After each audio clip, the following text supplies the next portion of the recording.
day and welcome. This is ASO TV News. I am Isa Nu. The headlines. Senate orders arrest of former NNPCL boss Mele Kyari over alleged missing 210 trillion naira. AMAC Chairman Christopher Mekalangu dissolves cabinet, relieves political appointees of duties.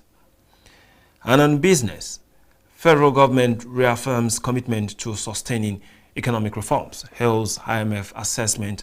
While on sport, Super Eagles retain 26th spot in latest FIFA rankings. And here are the details of the news. The Vice President, Senator Kashim Shettima, has applauded the partnership between the Kukah Center and the Pro Futuro Foundation in support of quality digital education, especially in vulnerable communities across the country. In a statement signed by Stanley Nkosha, Senior Special Assistant to the President on Media and Communications, Shettima said the Foundation's initiative for digital education aligns with the nation's quest for skills education. Through the National Council on Skills and Renewed Hope agenda of the administration of Bola Ahmed Tinubu, Senator Shettima stated this when he received on a courtesy visit by the delegation from the Kukah Center and the Pro Futuro Foundation led by Bishop Matthew Kukah. The Vice President, who had earlier been briefed on the successes recorded in digital education initiative of the Pro Futuro Foundation in Nigeria, expressed fulfillment with the feat attained in school enrollment as well as the quality of education and the teaching since the commencement of the partnership in 2017. He noted that though a lot have been achieved over the past years, there is still more ground given Nigeria's growing population amidst competition in the allocation of scarce resources across the country. Earlier, the founder of the Kukah Center and leader of the delegation, Bishop Matthew Kukah, said the delegation was at the presidential villa to show solidarity with the administration of President Bola Ahmed Tinubu in the area of digital education. In his remarks, the deputy director to the president of the Pro Futuro Foundation, Mr. Albert Martinez, said the implementation of the initiative in Nigeria was supported by the combination of a strong local capability and commitment as well as a dedicated political leadership. Giving an overview of the program implementation, the project coordinator, Dr. Emmanuel Nkata, said since it launched, 13 states, 123 schools, 72,000 students, as well as 1,105 teachers. 150 teachers have been impacted by the digital education initiative of the Pro Futuro Foundation. He noted that there was need to bring on board more partners and improve funding to scale the interventions across the country. The Senate Committee on Public Account has ordered the arrest of the immediate past Group Chief Executive Officer of the Nigerian National Petroleum Company Limited, Mele Kyari, for failing to appear before it over allegations of an unaccounted 210 trillion naira between 2017 and 2023. The decision followed Kyari's absence at the committee's investigative hearing into the alleged financial discrepancies.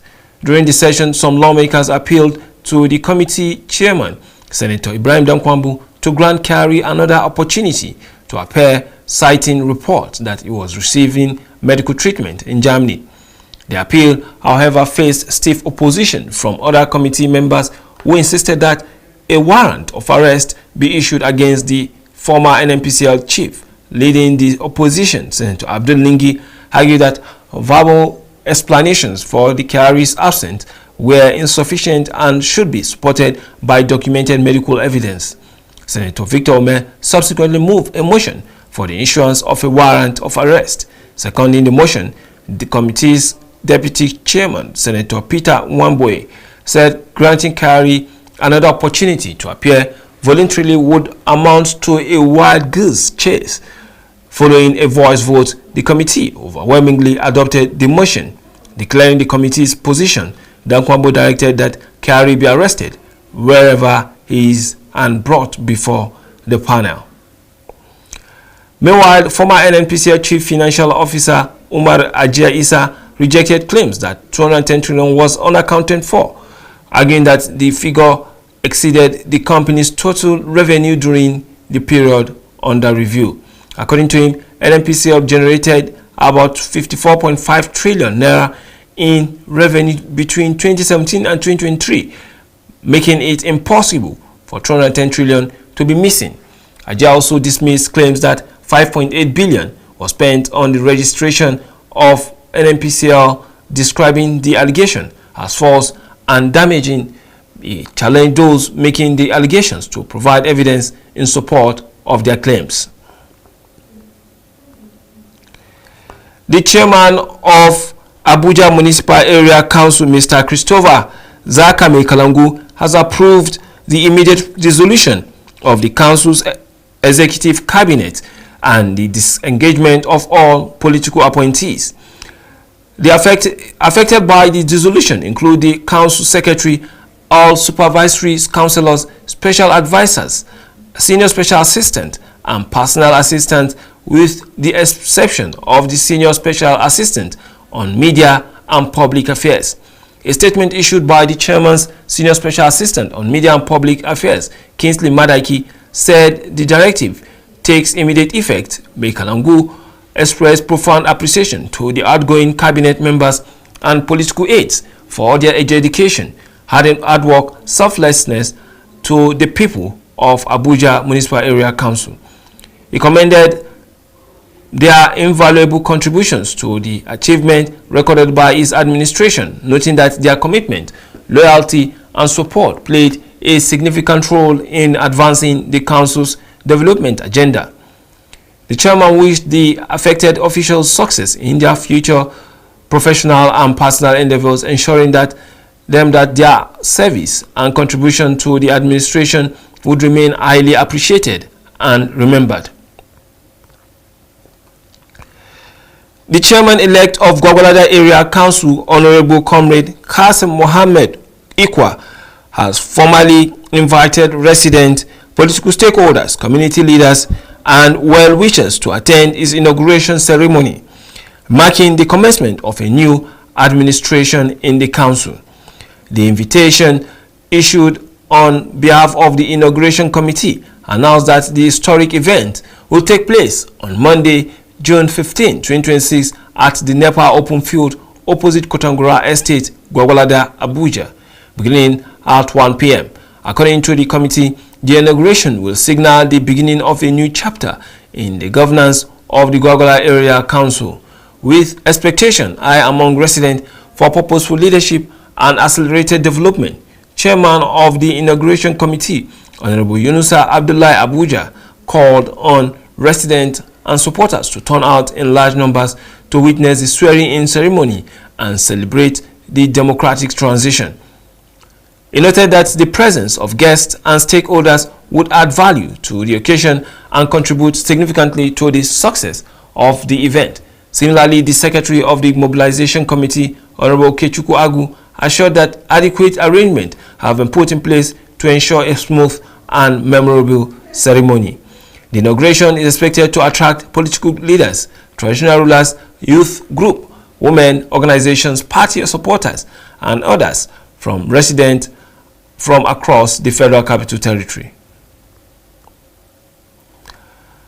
The National Health Insurance Authority is pushing for health insurance information to be integrated into driver's license and vehicle registration records in Nigeria as part of efforts to eliminate financial barriers to emergency care for road traffic crash victims. NHIA Director General Dr. Kelechi Oiri made the proposal on Tuesday during a courtesy visit to the Corps Marshal of the Federal Road Safety Corps. Sheikh Muhammad Dr. Oiri said linking health insurance data with FRSC records would allow first responders to instantly verify a crash victim's insurance status, cutting through bureaucratic delays that often prevent timely treatment at the point of rescue. In response, the commercial welcomed the initiative and commended President Bola Ahmed Tinubu for appointing Dr. Oyeri, described him as a round peg in a round hole. Mohammed said FRSC remains committed to programs that improve road user safety and welfare. He disclosed that all FRSC clinics nationwide are accredited healthcare facilities and that the Corps had set up FRSC Health Maintenance Limited to extend affordable healthcare coverage to over 10 million transport operators, drivers, and union members. FRSC also maintains a database of more than 12 million registered drivers. Mohammed said the Corps is ready to work with NHIA to make health insurance enrollment a mandatory part of driver's license acquisition and renewal. He added that the collaboration could extend to include NHIA details in passenger manifest and other transport documents to strengthen emergency response. The Nigerian Police Force Pensions Limited has unveiled a WhatsApp business platform to improve pension services and engagement. To improve pension services and strengthen engagement with police personnel and retirees nationwide. Speaking during the inauguration in Abuja, Acting Managing Director Mr. Mohammed Duse described the application as user-friendly and accessible to provide seamless access to pension information and supporting services without requiring visit to pension offices. He said feedback from early users showed the platform has simplified access to pension-related information and enabled remote resolutions of complaints, describing the initiative as part of the effort to address retirees' concern and enhance service delivery through digital innovation. According to him, a proposal before the federal government seeks to increase employers' contributions for police officers from 10% to 20% to strengthen retirement savings and improve pension outcomes in the years ahead. He added that alternative channels, including USSD services and periodic pension statement, would cater to personnel without smartphones while reaffirming the organization's commitment to leveraging technology to enhance service delivery and customer satisfaction. You are watching ASU Television News. You can watch us live on DSTV channel 392, StarTimes TV channel 127, and Free TV channel 507. We are also on the UHF band on channel 38. And still to come, 258 Nigerians evacuated from South Africa amid raising xenophobic tensions arrives in Lagos. Do stay with us for more stories after the break.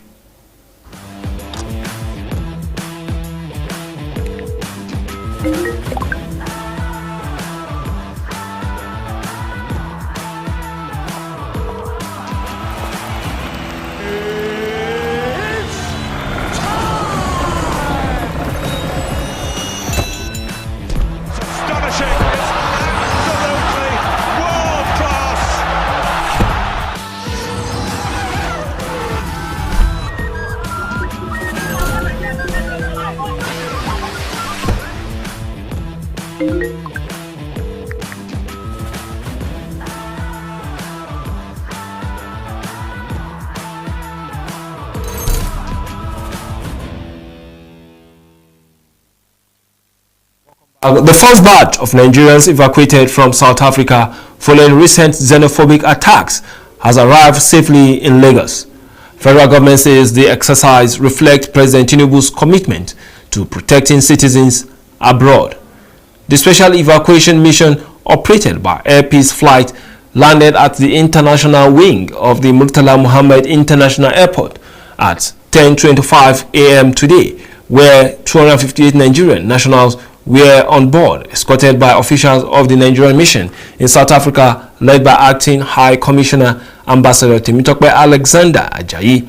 Ministry of Foreign Affairs spokesperson Kimebi Imomotimi Bienfa, in a statement, confirmed that they were received by the Minister of State for Foreign Affairs, Ambassador Shola Enikonolaye, who conveyed President Bola Ahmed Tinubu's assurances and reaffirmed government's commitment to the safety, dignity, and welfare of Nigerians worldwide. The Ministry of Foreign Affairs coordinated the evacuation with the Nigerian High Commission in Pretoria, the Ministry of Humanitarian Affairs, Aviation, Health, Immigration, and Security agencies. Returnees are now undergoing documentation and medical checks before temporary accommodation and reunion with the families. The statement reads that the ministry says more flights are expected in coming days and Nigeria remains engaged with South Africa authorities to protect nationals and address the root cause of the attacks. The Nigerian Civil Aviation Authority (NCAA) has grounded a privately operated aircraft following an emergency landing on a roadway near Asaba, Delta State. According to the authority, the aircraft carried out a missed approach while attempting to land at Asaba Airport at about 7:43 a.m. on Wednesday before reportedly touching down on a road in the Ogwachi Uku area. All 4 crew members on board safely evacuated the aircraft and were transported to Asaba by road. No injuries were reported. However, the NCAA says the aircraft later departed the location and returned to Lagos without obtaining the regulatory approval, noting that air traffic control was informed only after the aircraft had already become airborne, describing the action as a violation of Nigerian civil aviation regulations.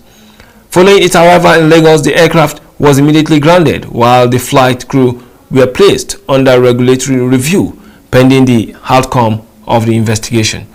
The NCAA has also suspended the operator's permit for non-commercial flight and notified the Nigerian Safety Investigation Bureau to determine the full circumstances surrounding the incident, adding that it will review all operational maintenance and flight records and take further action in line with aviation regulations. Meanwhile, the Minister of Aviation and Aerospace Development, Festus Keyamo, has ordered an immediate investigation into the private aircraft that made an emergency landing on an unfinished road near Asaba, Delta State. According to the ministry, the aircraft missed its approach while attempting to land at the Asaba airport on Wednesday morning and subsequently touched down safely on a concrete road under construction in the Ogwachi Uku area. All 4 crew members on board escaped unhurt and were transported to Asaba by road.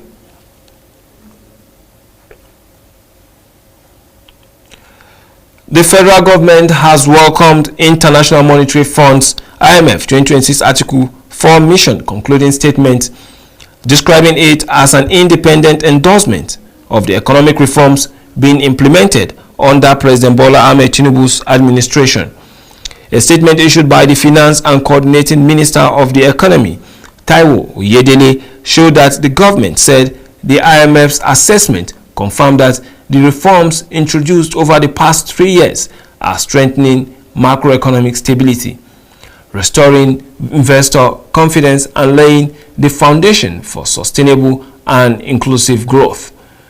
The government explained that IMF acknowledged improvements in the function of the foreign exchange market, stronger external buffers, ongoing fiscal and revenue reforms, resilience in the banking sector, and increasing macroeconomic stability.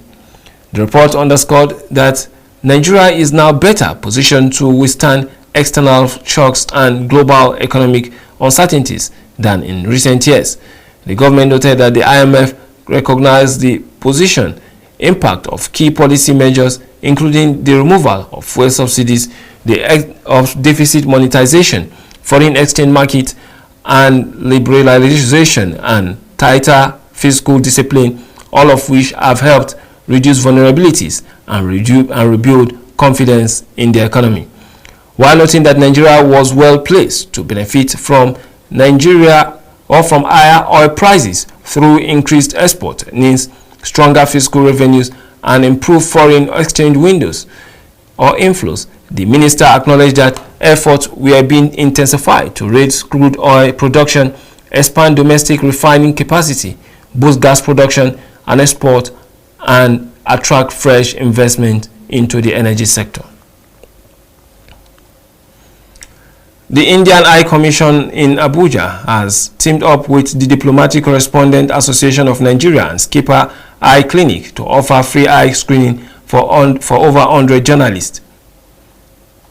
The exercise held at the Eye Commission in Abuja provided comprehensive eye test and medical consultation for Deccan media professionals. Eye Commissioner Abhishek Singh says the initiative fulfills a promise made to Deccan. He described the journalists as the eyes and ears of the society and key to sustainable democracy.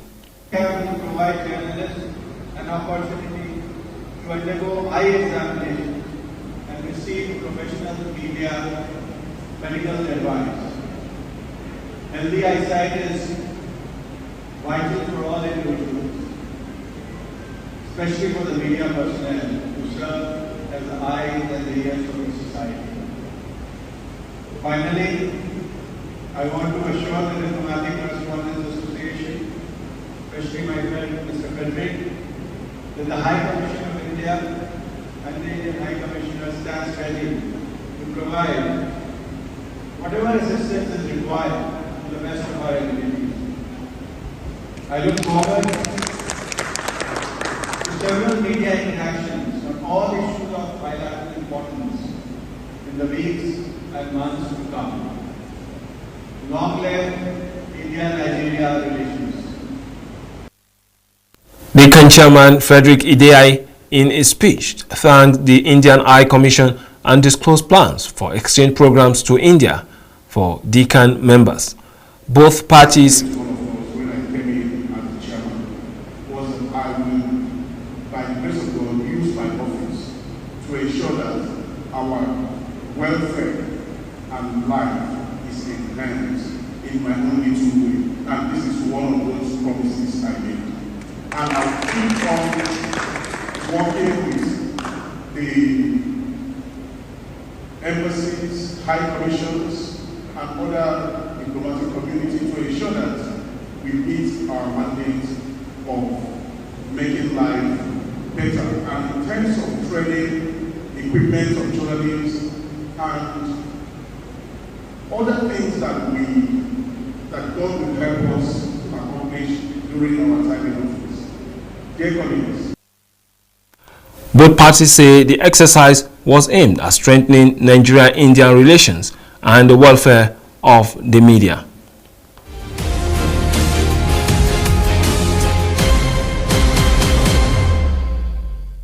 Nigeria suffered a 2-1 defeat to Portugal in an international friendly as the Europeans rounded off their preparations for the World Cup with a second consecutive victory. Pedro Neto gave Portugal the lead before Arco Adams restored parity for the Super Eagles. However, Portugal regained the advantage through substitute Francisco Conceição, who called a brilliant strike into the far corner to secure the win for the hosts. The victory ensured Portugal headed into the World Cup on the back of successive wins. Nigeria won't be at the World Cup this year after losing in the African playoffs last year.